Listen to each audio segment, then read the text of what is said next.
Well, we're getting into early bow season, and it's really time to gear up for our practice and practicing our bow hunting skills. And there's three things that come to mind, the three S's of bow hunting practice going into September. So you can remember September, the three S's, master these right here, and this will really help you in the tree stand for a variety of reasons.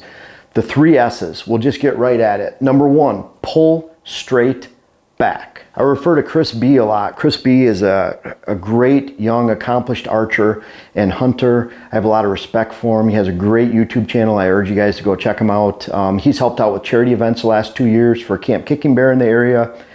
Just a good all-around person. Good dude. Love hanging around him. And he has some advice. So when you're pulling back a bow, you're using more of your muscles, making it easier for yourself to actually push the bow up and out as opposed to pulling straight back. But when you're hunting, the last thing you want to do is have that, what I call a sky draw. You're sky drawing like this, and that's a lot of movement. I would never want that movement in a stand, or you're better off dropping your bow 15 pounds, 10 pounds of draw weight and pulling straight back at the animal. Just this amount of movement as opposed to going like this. So practice that. It might mean that you have to drop your bow weight. I shoot 62 pounds. I'm not ashamed of that. In fact, my grains per pound are actually pretty average. I shoot 420 grains, 430 grains, right around there for 62 pounds. That's not different than that much different than someone shooting, I'll just be off the top of my head, but 70 pounds at 500 grains, whatever the math is. So it's not that different when you're looking at those poundage ranges. But don't ever be ashamed of dropping your poundage so that you can actually be a better hunter in the tree stand. It'll help you hold more steadily. It'll help you draw back in a straight line, and it'll keep you from spooking deer. And let's face it, when it's October, November, and those cold fronts come through and those best hunting days are upon us, it's 27 degrees, 23 degrees in the morning. You've been sitting there for 2 hours and that giant comes through and you have to pull straight back and not move. You're gonna really appreciate a few pounds less than being overbowed. And that's why, we'll get into it in another video, but that's why speed bows matter. Speed bows don't matter because of the overall speed. You know, people say speed doesn't matter. It certainly does, because if you do the math and you test this out, if you have a bow that is shooting 20 feet a second faster than another bow, that means you can shoot it 10 pounds less, the bow that's faster, and get the same arrow at the same speed with the same kinetic energy, the same ability to pass through an animal, but you get to shoot 10 pounds less. That's where speed matters. Not to mention the trajectory benefits. I mean, that's a huge one too that people often ignore. But bottom line is, really, you have to practice on pulling straight back at the animal, very little motion. You'll be a better bow hunter by far this fall. Stretch your limits. We're getting into September and October. This is a time where you should be already very accomplished with your bow. You're doing a great job shooting.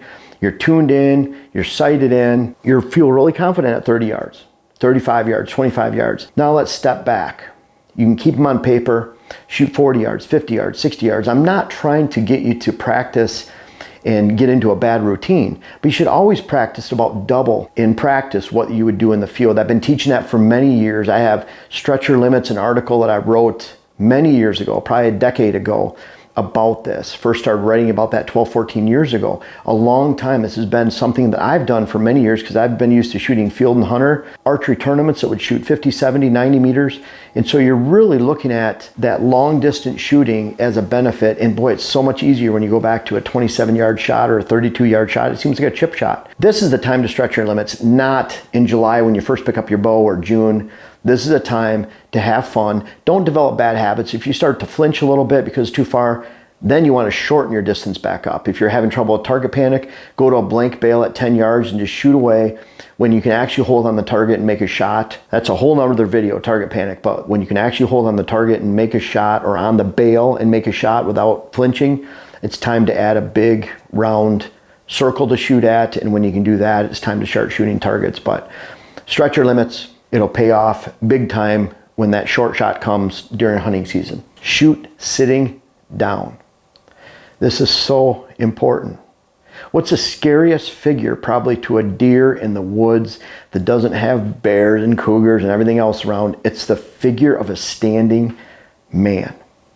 So I can't stand tree stands where someone has to stand the entire time, because if a deer sees you, you're done. And that tree stand's done for a long time. If they see a blob move, a sitting blob move up in the tree stand a little bit, I think that's a lot more forgiving. I've experienced a lot more forgiving. But when you're standing and they spot you, you're done. Not to mention, if you're sitting down, you can actually be a lot warmer. You can huddle in, you look down, and you can stay like this, and you don't have to move. You can use your backrest of the tree, and you can actually be in a more comfortable position, a warmer position. You're more in that fetal tucked position. You can keep warmer. And I hunt in a lot of cold weather. I hunt down to below zero weather. I hunted last year all the way till January, end of January in Wisconsin. So I hunted through every kind of weather imaginable. And sitting down keeps you more comfortable. And at the same time, you move a lot less. You know, I'm standing here, I move like this.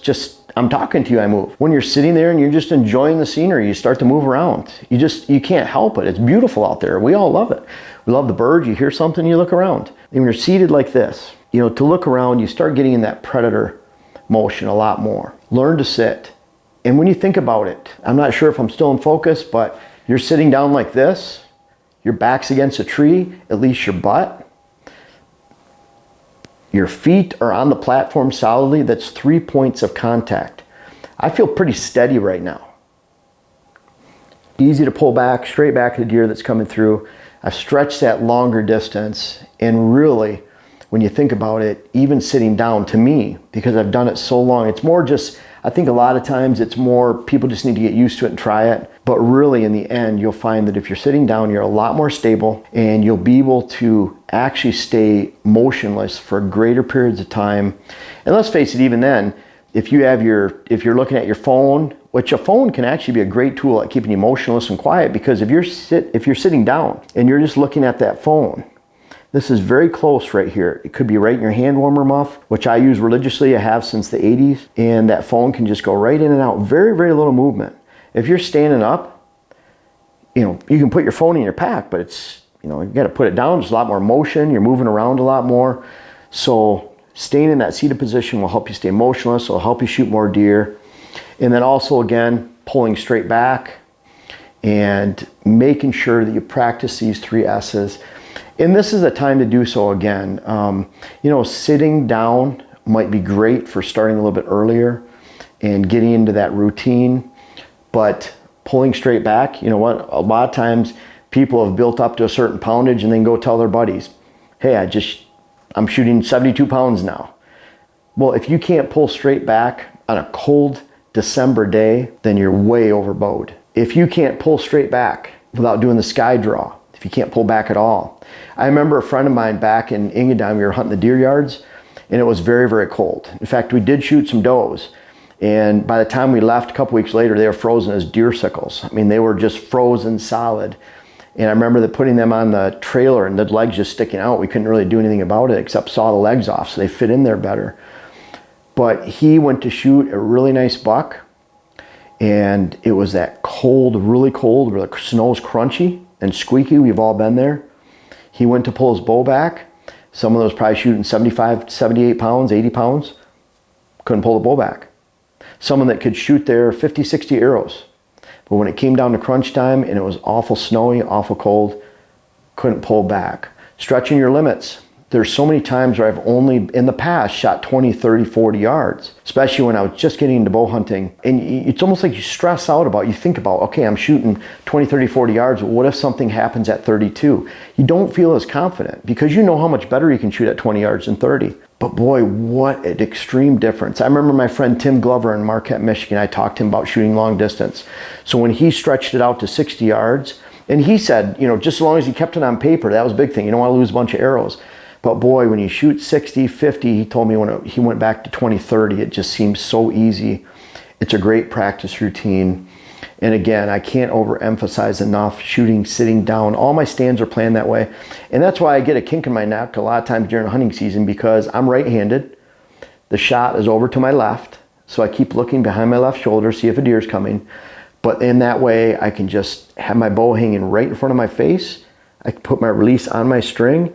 I can pull it off. I can pull straight back, all in one motion. And again, it's because I'm not overbowed. And I've practiced these 3 S's of bow hunting practice: efficiency, And these 3 S's right here will make you a quality hunter, a quality bow hunter. And let's face it, there's so many other things you need to worry about. What's coming through with the deer, the weather. Is this a morning stand, evening stand, time of year? Is it rut yet? Is the rut starting? There's so many other questions we have. So this should be the portion where you get to this point and you've taken this out of the equation for success.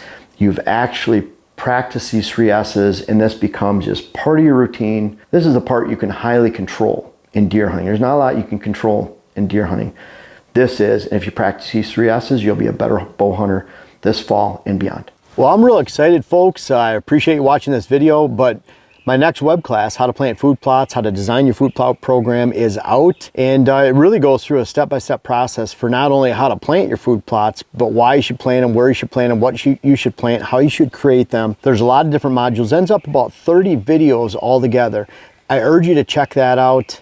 We're out here completing our food plot work today, and we do that in a pretty strict pattern so we can find success this fall. Food plots shouldn't be a guessing game. Take the guesswork out of food plots and food plots planting, and check out the web classes. I have my how to design your whitetail property, the food plots for the next web class in the series. And I hope you enjoy it. I hope you check it out, and let me know what you think if you end up purchasing that, and I think you'd be well pleased that you did.